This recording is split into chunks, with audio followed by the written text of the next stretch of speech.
Welcome to Build Series. I'm Ethan Alter, senior writer with Yahoo Entertainment, and today we're chatting with the crew of Star Trek Discovery. The latest entry in the Trek franchise boldly goes into its second season tomorrow night on CBS All Access. Now, it's a barnstormer of a season premiere, boasting big screen quality action, new drama here for your favorite characters, and the return of two major players from Star Trek lore. Sonequa Martin-Green, Anthony Rapp, Mary Wiseman, and Anson are here to tell you all about it. But first, let's watch the trailer. There is a great responsibility at hand. This could be the defining moment for multiple civilizations, millions of lives. The future may be determined by our actions, yours and mine. We're really on the other side of the looking glass now, aren't we? We're investigating 7 red bursts. These signals typically follow the arrival of a being we call the Red Angel. This angel showed me an apocalyptic vision. Someone or something is going to end all sentient life in the galaxy. Quite the welcome. Captain Georgia. We joined Section 31. Fancy. Covert ops, threat assessment. Fun times. It's Section 31's position that the Red Angel should be considered dangerous. We're in the middle of a fight for the future. Mr. Tyler, we are always in a fight for the future. Captain, 10 Century ships on an intercept course. I risked everything to help you. You assume every burden is yours alone. Discovery will not allow a catastrophe on her watch.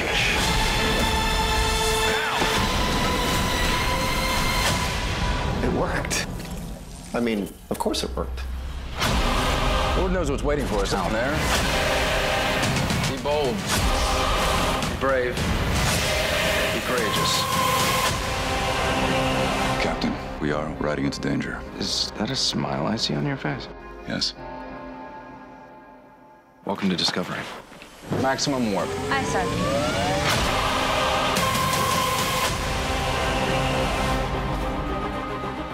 Oh, yeah. Woo, come on, yeah. I seriously feel like I just watched a Star Trek movie right there. It's all, and the season premiere is totally like that. I felt like I was watching a movie just like at home on my computer screen. It's great. The action's amazing. The effects are terrific. It's really just what you guys are putting into the show is really remarkable. So congratulations on the premiere. Thank you for that.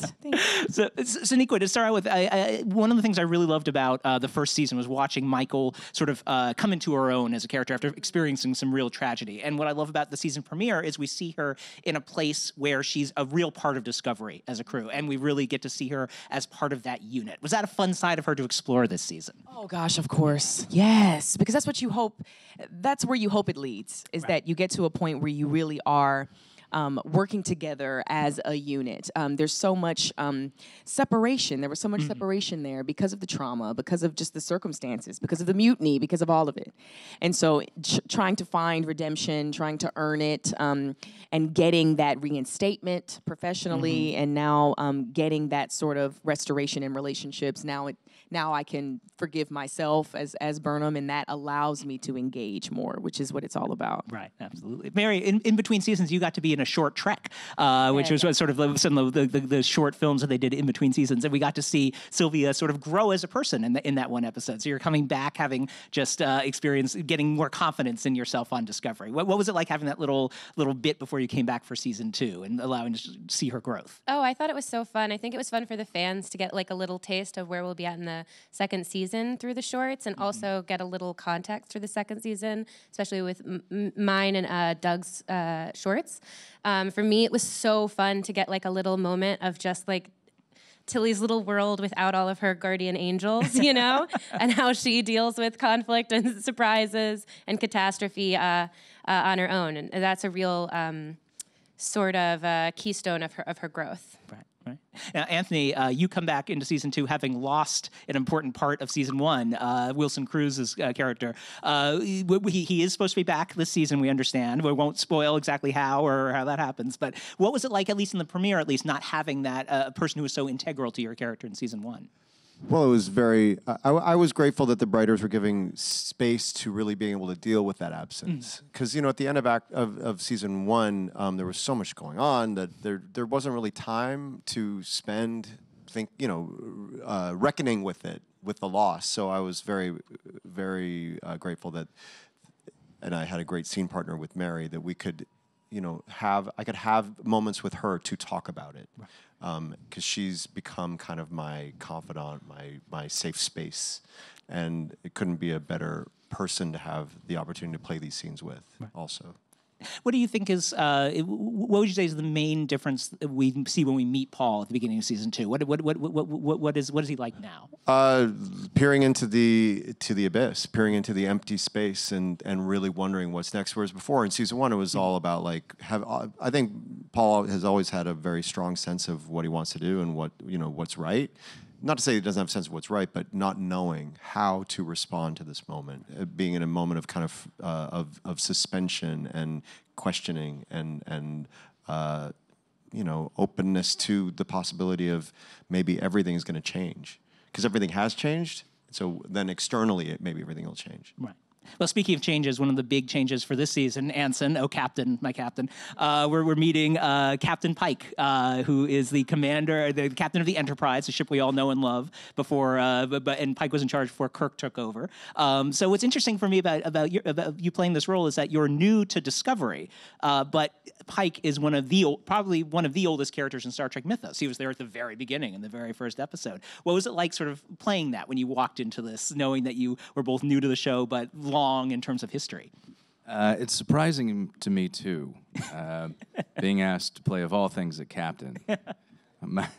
I may look the part, but my friends often laugh at me when we go camping because I just need to be told what trail to walk down.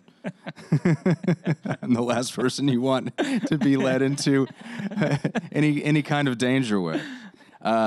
It was really great on a couple of different levels. On the practical level, like, these guys made me feel so welcome.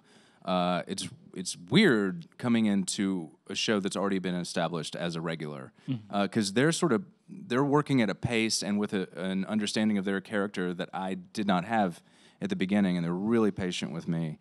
And in terms of stepping into the world, the first time I got to sit in the captain's chair was actually, I wasn't even in costume. It was just my first time on set doing costume tests and makeup tests, and the art director showed me around, and I got to sit in the captain's chair, and it was a little emotional. Strangely emotional. I didn't expect that. But I had this flashback to being 8 years old and playing Star Wars as my make-believe. And then here I was again as an adult being asked to play a captain on Star Trek. It just was a weird full circle for me. Were you aware of Pike's importance to the Trek mythos? Oh yeah, I didn't know who I was auditioning for. Actually, I thought they were dummy sides, and the name of the role was Captain Parker. And I even remember thinking, that's a terribly unimaginative name for a captain. And then I was cast, and they told me what the role actually was, and I just about blew a gasket. I couldn't believe I was being asked to play such an iconic role. It was a dream come true. Sonequa, it's really what's interesting to see about her Michael's relationship to Pike is it's different than what we've seen from past captains. With Philippa, it was very sort of maternal a little bit. With Lorca, it was sort of recognizing some mutual advantage in using each other.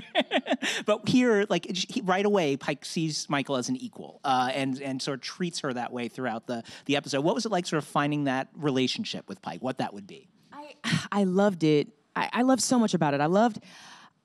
what I love the most, I guess I should say, is that we were sort of returning to what is familiar and what is quintessential Trek, which is having this captain who's full of integrity and who has a moral compass and who, knows the difference between right and wrong and who values the people that he works with and who is kind and funny and all these things.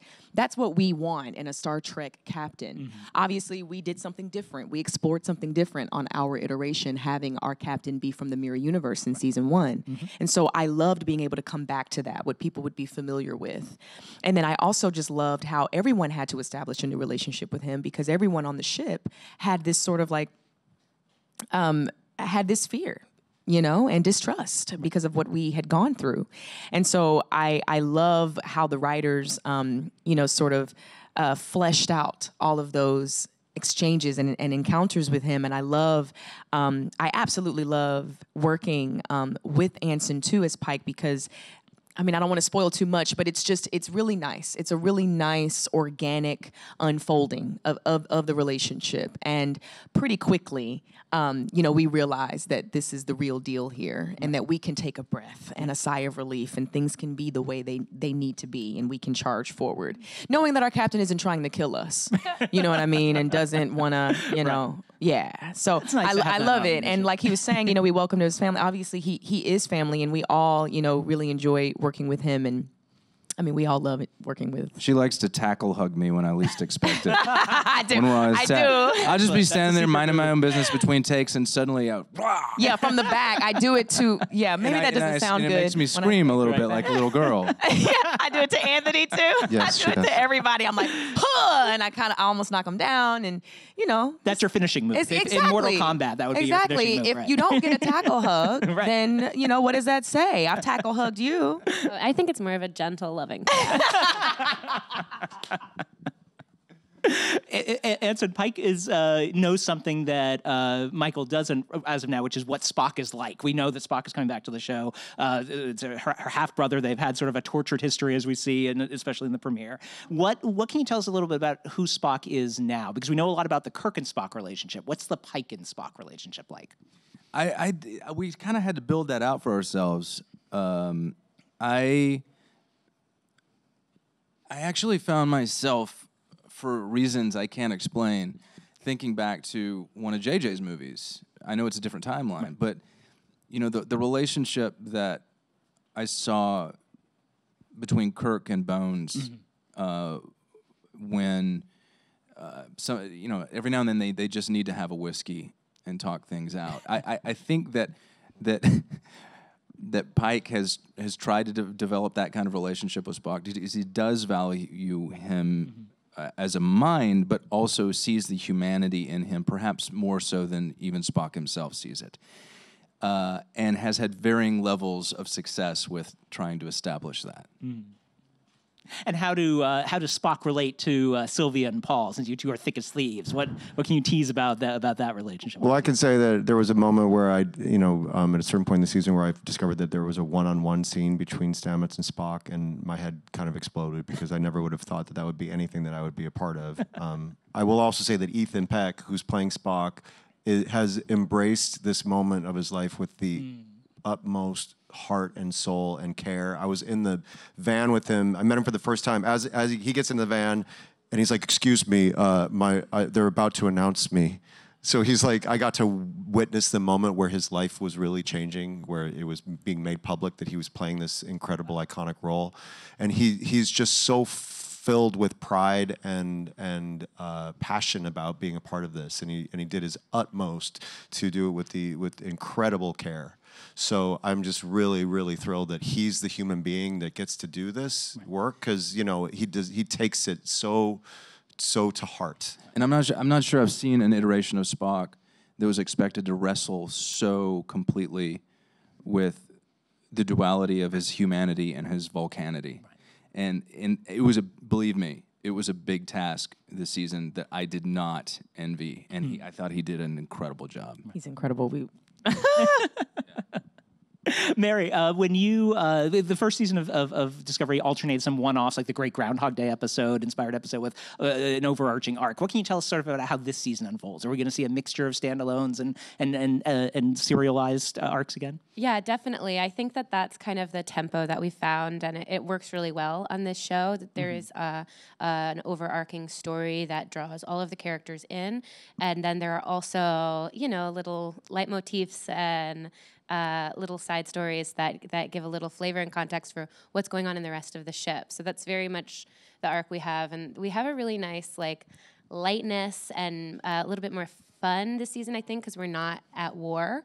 Right. That helps. And that it's just like a really beautiful mixture of all of the aspects of being a person on a spaceship. Right. Yeah. No, I think Pike has a great line towards the end of the episode. I just want to have some fun, and that really does define the spirit of what season 2 seems to be launching as. Yeah, and even on top of the fun, there's also just such exploration of the individuals. They're each going through. They each have time to reflect, and like you said, reflect and reckon. We have time to do that. And yes, in the middle of all of that, there's time to laugh and where there wasn't before, because we were moving at breakneck speed trying to survive this war and trying to end this war. And so now it's really lovely because you see some beautiful things. People are discovering the most beautiful things about themselves and about the people around them. And you see a lot of relationships deepening. There's some beautiful things between Burnham and Tilly. There's some beautiful things between, there's just beautiful. I was about to, ooh. I can tell y'all all the beautiful stuff. I was about to. Just beautiful stuff between every. You almost got a call from Exactly. Like, wait a minute. There's beautiful stuff between Burnham and Spock. I can say that. Oh, okay. And everybody. Full stop. Well, Anthony, you've talked before, speaking of one-off episodes, you've talked before about wanting to pitch the showrunners on a musical episode. So are you any closer to making that happen? There's a little bit of music. There's a little bit of singing in this season. I can say that. There's a little, it's very, very, small. Mine got cut. But it's a sweet moment, and I think it's well earned. And I'm going to continue to kind of drop little hints of what could happen, because I think there's a little bit of a call for it from the outside world. Exactly. No. There's a little bit of a, dare I say, a clamor. There's a clamor for there's it. There's a din. Yes. Well, I have to. We know Paul's a fan of opera. But if he were to choose, would he be more of a Rent person or a You're a Good Man, Charlie Brown person? Which way does he lean? That's a good question. Probably Rent. Yeah, because You're a Good Man, Charlie Brown would be too sentimental. I don't think it is, but I think right. He would, yeah, that's what he would think. Right. well, actually, what makes me think, what for each of you, what do you think is your character's 20th century jam that they still listen to in the 23rd century? We know the Beastie Boys are huge in the Kelvin timeline. So what's the song your character listen to? Well, I know that Tilly is a huge Bowie fan. Oh, nice. So just his entire canon. Radiohead. Oh, okay. All right. When in doubt, go Zeppelin. I would say probably Etta James, if anything. Nice. I would say, because there's something so classic about it, and you can logically defend that. Of course. You have to logically defend it, of course. Yeah, right. We'll go with that. Well, I want to talk a little bit about where Trek is right now, just as a franchise. It's a major auspicious year for the franchise. 50 years ago, the original series went off the air in 1969, came roaring back in 1979 with a motion picture, and it's been 40 years since then. And then 2009, 10 years ago, we got J.J. Abrams' reboot, which launched the whole new version and led to your show. Anthony, what's it like sort of being the current steward of this franchise that's had such a long life? It's just like the bonus round of life. It's like something I never would have predicted entering my life, and it changed my life in incredible ways and filled it with amazing people. And I mean, amazing people who aren't here too, Doug and Ethan and Michelle Yeoh and people who aren't even on that poster. I mean, it's expanded everything that I thought might be possible. It's been incredible. And Sonequa, you're part of a tradition that goes back to Nichelle Nichols, great Nichelle Nichols, and Avery Brooks and Michael Dorn. What does it know to you that children watching the show now in another 50 years are going to be inspired by Michael to play the next Star Trek character, or to be an astronaut, or just something like that, to be inspired by you? It's unspeakable. It's really unspeakable. A lot of times you have to sort of take a step away from it to even truly see it for what it is. It's completely overwhelming. And what I love, about everyone is just how much we embrace it. We take it so seriously, and there is so much pride and passion and love and respect for what this is and for what it means and the impact it can have and already has.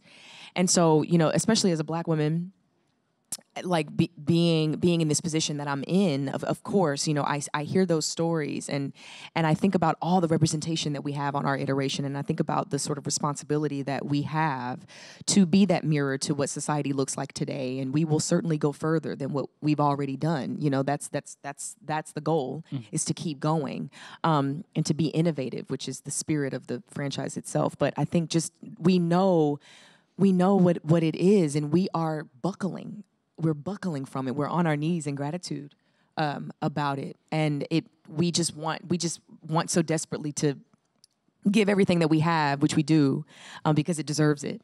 You know what I'm saying? And like give it justice and move it forward. And we just, I couldn't be more grateful. I feel like God really outdid himself. Well, Mary, Sylvia, what I love about her, she sort of represents the sort of everyday Trek fan in a way. Like when I look at her, I see like a Trek fan who gets to be on ship and learn how to be part of a crew. Do you think have you found that fans really glom onto the character that way? Yeah, I feel people feel like she's their window into what their experience would be like.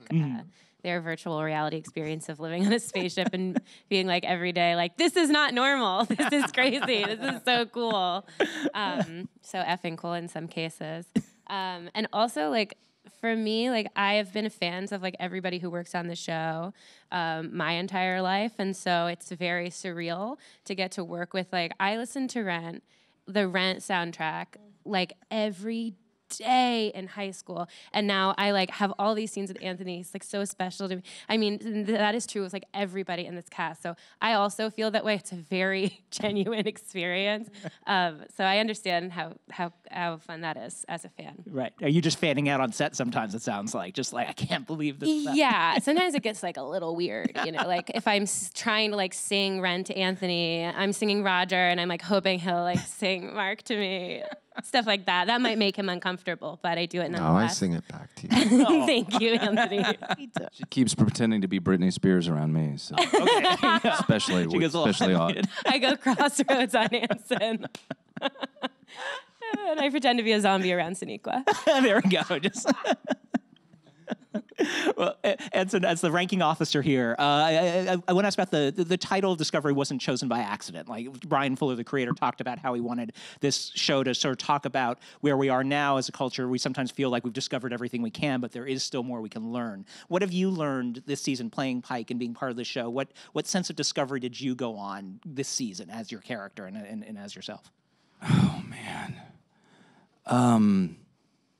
That's a very, very, very good question. And I haven't been asked that. I think that with each job and with each year of my life, I learn more about the extraordinary power of patience and listening, and how listening is actually an active thing. It's you have to decide to do it. And the more that I allow myself to just be there, the better the experience is for me selfishly. So when we were shooting the last sequence, which I cannot tell you what that consists of, it was like there literally like in that and so many other moments in the season because I was a fan from the time I was like 8 years old. So there's so many moments. And it's similar to moments you sometimes have on stage in front of a large group of people where you are pulled out of the scene because you're looking around and you're standing in the middle of this iconic thing. It's like you literally, like, I have, as a member of the audience, have been pulled through the screen and I'm in the movie. And it's so, so heady.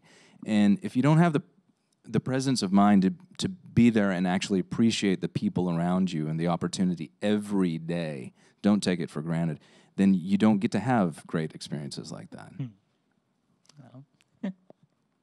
It sounds like and that's sort of what I feel like Discovery is ultimately about is teaching people. This crew's sort of thrown together. They have to learn how to get along and learn how to sort of reach for something new and of themselves. Learn how to communicate. That's the point of science fiction in general, right? It is a TV show at its best.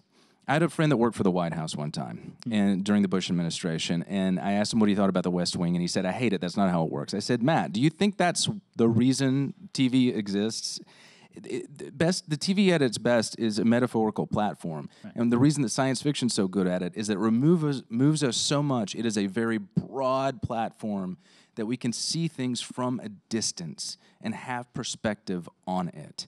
And it gives us the freedom with that distance to realize that the similarities are between us.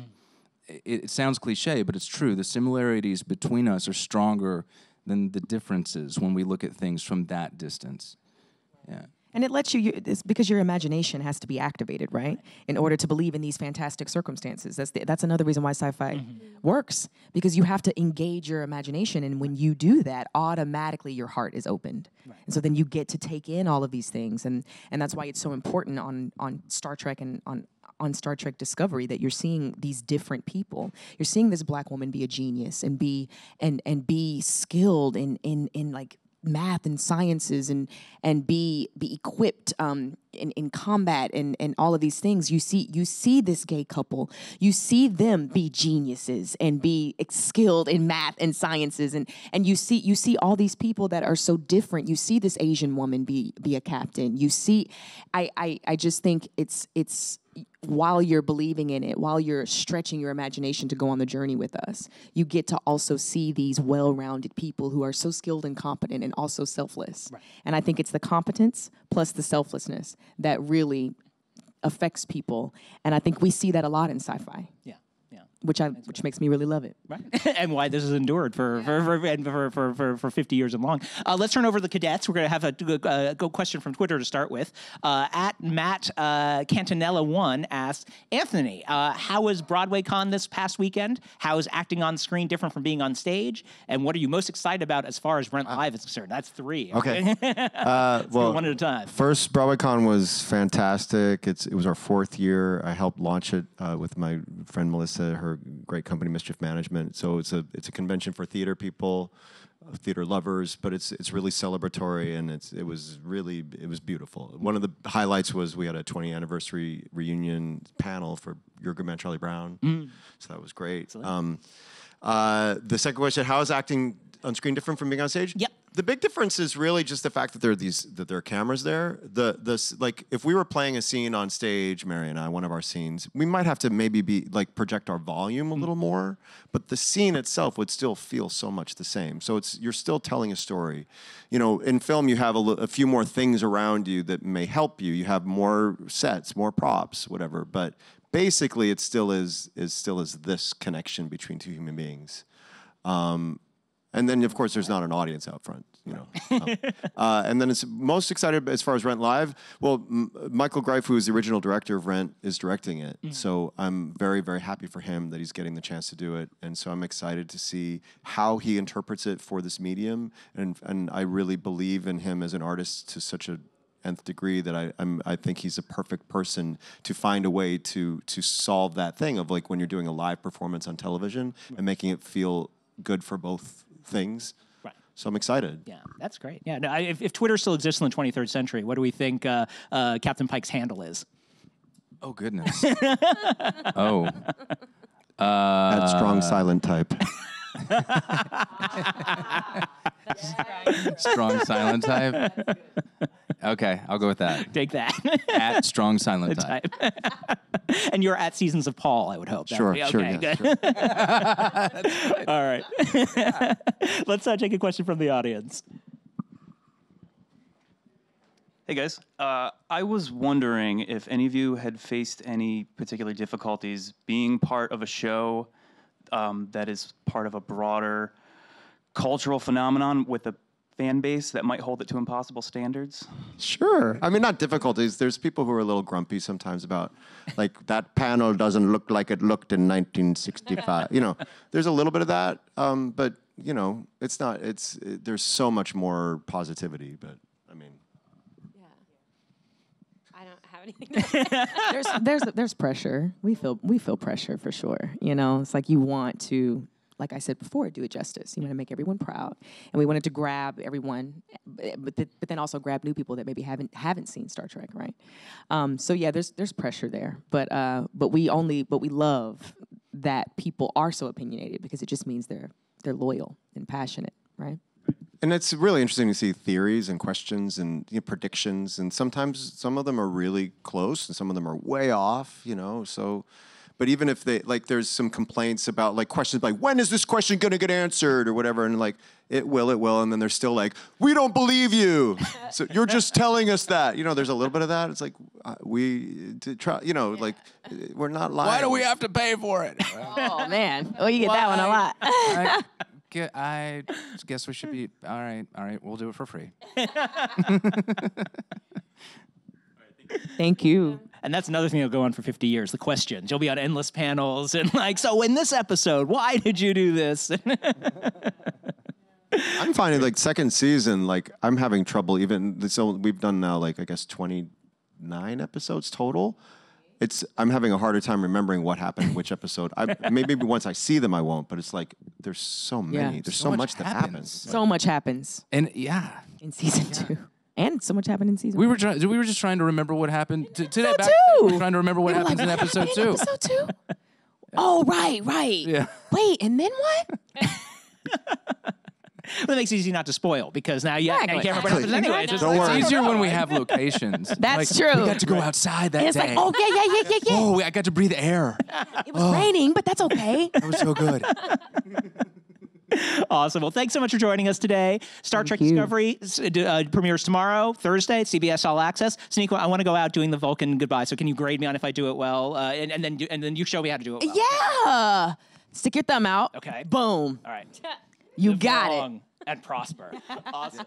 All right. Let's drop the mic there. Thanks, everyone.